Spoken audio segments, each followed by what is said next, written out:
नमस्कार, मैं हूं पंडित अरविंद गौड़। स्वागत करता हूं आपका अपने YouTube चैनल ज्योतिष विद पंडित गौड़ में। और हमारी आज की चर्चा का विषय है लग्न की सामर्थ्य को देखना। अगर देखिए 3 कुंडलियां बन सकती हैं। एक तो लग्न कुंडली होती है, एक चंद्र कुंडली होती है और एक सूर्य कुंडली होती है। ये उसी कुंडली को अलग अलग तरीके से लिखा जाता है, उसका वास्तविक एक ही स्वरूप होता है। यानी उसी को लग्न कुंडली भी कहते हैं। थोड़ा घुमा के जब चंद्र को लगन समझ के लिखते हैं तो चंद्र कुंडली हो जाती है, और जब सूर्य को घुमा करके लिखते हैं यानी लगन मान करके लिख दिया जाता है तो वो कुंडली सूर्य कुंडली हो जाती है। इस तरह से लगन का एक स्वामी हुआ जिसे लग्नेश कहते हैं, चंद्र लगन का एक स्वामी है उसे चंद्र लग्नेश कहते हैं, और सूर्य लगन का भी एक स्वामी हो गया उसे सूर्य लग्नेश कहते हैं। हमको इन तीनों को देखना है। और आज का विषय है कि अगर लग्नेश लग्न पर पूर्ण दृष्टि डाले या प्रभावित करे तो वो बहुत ही शुभ फलदायी होता है, बहुत ही सामर्थ्यशाली कुंडली बन जाती है। तो यही एक छोटा सा विषय है जिसे समझना है। हर एक ग्रह की अपनी एक दृष्टि होती है, या यूं कहें कि वो ग्रह जहां बैठता है वहां से कुछ फिक्स भाव होते हैं जिन पर वो अपना प्रभाव डालता है। लिस्ट आप देख पा रहे हैं। तो यहां जो लग्न बन सकती हैं वो केवल 7 ग्रह बन सकते हैं। राहु और केतु तो किसी भी लग्न के स्वामी होते नहीं है। तो केवल इतना सा ध्यान देना है कि अगर आपको अपनी जन्म कुंडली रखनी है, जन्म कुंडली में लग्न देखनी है, लग्न का नंबर से पता चलेगा आपको कि इसका स्वामी कौन है, उसको देखिए और देखिए क्या उसकी दृष्टि पड़ रही है। बहुत आराम से समझ में आएगा। 3 एग्जाम्पल देता हूं। जैसे ये लग्न कुंडली है, इसी की चंद्र कुंडली और इसी की सूर्य कुंडली। इस पे ज़्यादा चेंजेस नहीं होते हैं। जो लग्न कुंडली है तो सामान्य कुंडली होती है। जब हम चंद्र कुंडली बनाते हैं तो जहाँ चंद्र लिखा है उसको लगन समझ के वही नंबर यहाँ लिखा, एक बाकी सारे नंबर डाले। जिस जिस नंबर पे जो ग्रह है उसको उसी नंबर पे लिखा गया है। आप देख पा रहे हैं, मतलब सेम कुंडली होती है, केवल चंद्र लगन बनाते हैं, इसे चंद्र कुंडली कह देते हैं। ठीक इसी तरह जहाँ सूर्य लिखा है, जैसे यहाँ 8 नंबर पे, तो ये 8 नंबर सूर्य बुध को ठीक वहीं, और 8, 9, 10, 11, 12 सारे नंबर डाल दीजिए। इसी तरीके से सेम कुंडली होती है, केवल उसको अलग अलग लिख दिया है। इसे मिला देते हैं तो इसे सुदर्शन चक्र भी कहते हैं। अब हमने क्या देखना है इसके अंदर की क्या स्थिति है। ठीक है, ये देखिए यहां जो स्थिति है वो ये है कि गुरु यहां 12 नंबर है, और 12 नंबर के स्वामी क्या हुए? गुरु। ठीक है, और गुरु कहां कहां देखते हैं? अपने से 5वें, 7वें और 9वें, ये 9 है। तो यहां उनका प्रभाव होगा, इसी को ध्यान से देखती है। गुरु 1, 2, 3, 4 और 5 यहां देखेंगे, गुरु 7वें घर को देखेंगे और गुरु 9वें घर को देखेंगे। यानी लग्न पर लग्नेश गुरु की दृष्टि नहीं पड़ रही। इसी बात को चंद्र कुंडली में देखते हैं। चंद्र कुंडली का स्वामी क्या है? वो है मंगल, और मंगल वहीं पर स्वग्रही होकर के बैठा है। तो यहां पर चंद्र लग्न में लग्नेश का पूरा प्रभाव है। ये बात यहां क्लियर हो जाती है। इसी बात को सूर्य कुंडली पर देखते हैं। यह है सूर्य कुंडली 8 नंबर। 8 नंबर का कंट्रोलिंग प्लैनेट कौन होता है? 1 और 8 का मंगल, और मंगल की स्थिति ये रही। अब मंगल अपने से 4थे, 7वें और 8वें घर को देखता है।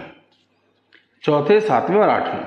अब गिनिए मंगल से 1, 2, 3, 4, 5, 6, 7 और 8। यानी मंगल की पूरी दृष्टि सूर्य लग्न, यानी सूर्य लग्न का जो लग्नेश है मंगल, वो पूर्ण दृष्टि से देख रहा है।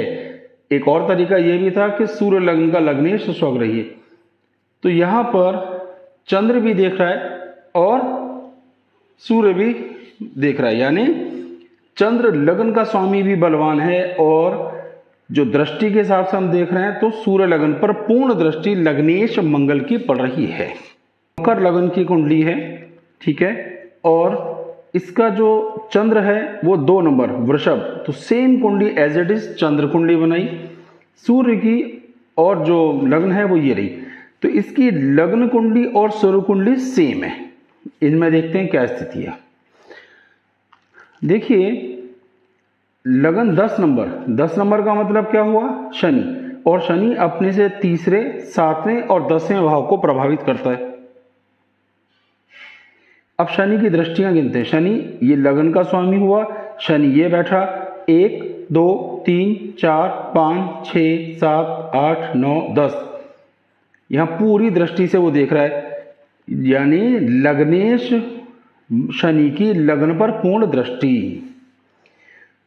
इसी को चंद्र कुंडली में देखते हैं। अब चंद्र का स्वामी यहां पर है मैथमेटिकल नंबर 2, 2 का मतलब हो जाता है शुक्र, शुक्र केवल एक दृष्टि 7वीं, शुक्र इस घर को देख रहा है पर लगन को नहीं देख रहा, ये बात नहीं बनी। इसी बात को सूर्य कुंडली पर देखते हैं। सूर्य कुंडली कौन सी है, मकर, 10 नंबर ये रहा शनि। अब शनि 3 7 और 10वें भाव को देखता है, 1 2 3 4 5 6 7 8 9 10। तो इस कुंडली में, इस एग्जाम्पल में सूर्य लगन को भी लगन का स्वामी देख रहा है और लगन को भी लगन का स्वामी, दो लगनों को लगन का, चंद्र को नहीं देख रहा। ये मीन लग्न की कुंडली है और इसके अंदर जो चंद्र लगन बनती है वो 10 नंबर वाली, सेम कुंडली जो मैं आपको बता चुका हूं, और सूर्य कुंडली और लगन कुंडली सेम है। इस पर विचार करते हैं। यहां का स्वामी, लगन का स्वामी 12 नंबर, 12 नंबर 9 और 12 का स्वामी होता है गुरु, ये रहा। गुरु की कौन सी दृष्टियां हैं, 5वीं 7वीं 9वीं। गुरु से गिनना शुरू करते हैं, 1 2 3 4 5 देख रहा है, तो ये काम हो गया पहला। अच्छा, अब चंद्र कुंडली पे ध्यान दीजिए। चंद्र कुंडली कौन सी आई, 10, ठीक है, और इसका स्वामी क्या बना, ये रहा शनि, तीसरा 7वें और 10वें को देखता है। शनि से गिनेंगे तो 1 2 3 4 5 6 7 8 9 10, तो चंद्र लगन का स्वामी भी, यानी लग्नेश लगन को देख रहा है। अब बारी आती है फिर से सूर्य की, क्योंकि यहां लगन और सूर्य लगन सेम है, तो ये बृहस्पति की यहां पूरी दृष्टि पड़ रही है। तो इस कुंडली में 3 लग्न, लग्न, चंद्र लग्न और सूर्य लग्न, तीनों के लग्नेश अपनी अपनी लगन पर पूर्ण दृष्टि डाल रहे हैं। मुझे उम्मीद है अगर आपने जरा सा भी ध्यान से इन एग्जाम्पल्स को देखा होगा तो ये विषय आपको समझ में आ गया होगा कि मैंने इसमें क्या समझाने की कोशिश की है। बहुत आसान है, थोड़ा सा प्रयास कीजिए तो आपको ये चीज समझ आएगी।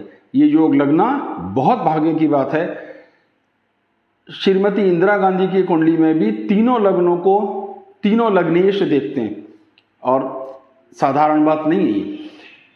तो इसी तरह के और बढ़िया वीडियोस मैं समय समय पर आपको देता रहूंगा, जिससे आपकी जानकारी थोड़ी सी इंप्रूव हो और उसका आपको फायदा हो।